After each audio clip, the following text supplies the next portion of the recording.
The Battle of Ridaniya was fought on January 22, 1517 in Egypt. The Ottoman forces of Selim I defeated the Mamluk forces under Al-Ashraf Tuman Bey II. The Turks marched into Cairo, and the severed head of Tuman Bey II, Egypt's last Mamluk sultan, was hung over an entrance gate in the Al-Ghuriya quarter of Cairo. Or, alternatively, he was hung from the gate and buried after 3 days. The Ottoman Grand Vizier, Hadim Sanar Pasha, was killed in action, after which Sultan Selim said, "We won the battle, but we lost Sanar." Description of the battle. Sultan Tuman Bey II now resolved himself to march out as far as Salahir, and there meet the Turks wearied by the desert march, but at the last yielded to his emirs who entrenched themselves at Ridaniye a little way out of the city. By this time, the Ottomans, having reached Harish, were marching unopposed by Salahir and Bilbais to Kankar, and on January 20 reached Burkat al-Hajj,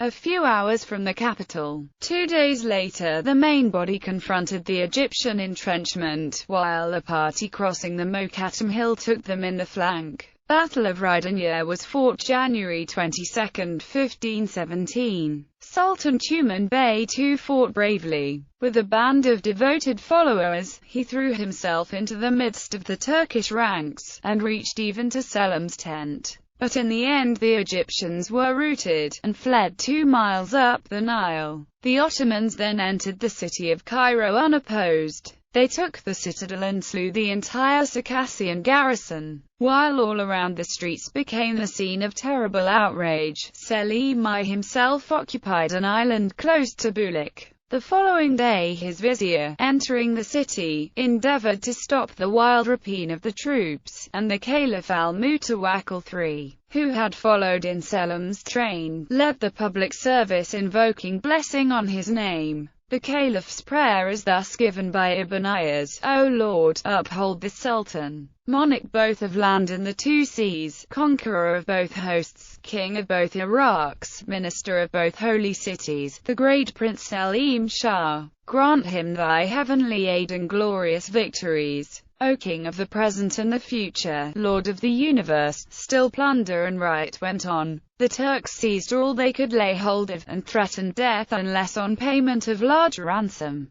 The Circassian were everywhere pursued and mercilessly slaughtered, their heads being hung up around the battlefield. It was not till some days had passed, that Selim I, with Caliph al-Mutawakkil III, whose influence for mercy began now to be felt, having entered the city, stopped these wild hostilities, and the inhabitants began again to feel some measure of security. The following night, Sultan Tuman Bey II reappeared and with his Bedouin allies took possession of the weakly garrisoned city, and at daylight drove back the Ottomans with great loss. The approaches were entrenched, and the Friday service once more solemnized in name of the Egyptian Sultan. But at midnight the enemy again returned in overpowering force, scattered the Mamluks into their hiding places, while the Sultan fled across the Nile to Giza, and eventually found refuge in Upper Egypt. Satisfied with this victory, Selim I, returning again to his island, had a red and white flag in token of amnesty hoisted over his tent. The Mamluks, however, were excluded from it. They were ruthlessly pursued. Proclamation made that any sheltering them would be put to death, and 800 thus discovered were beheaded.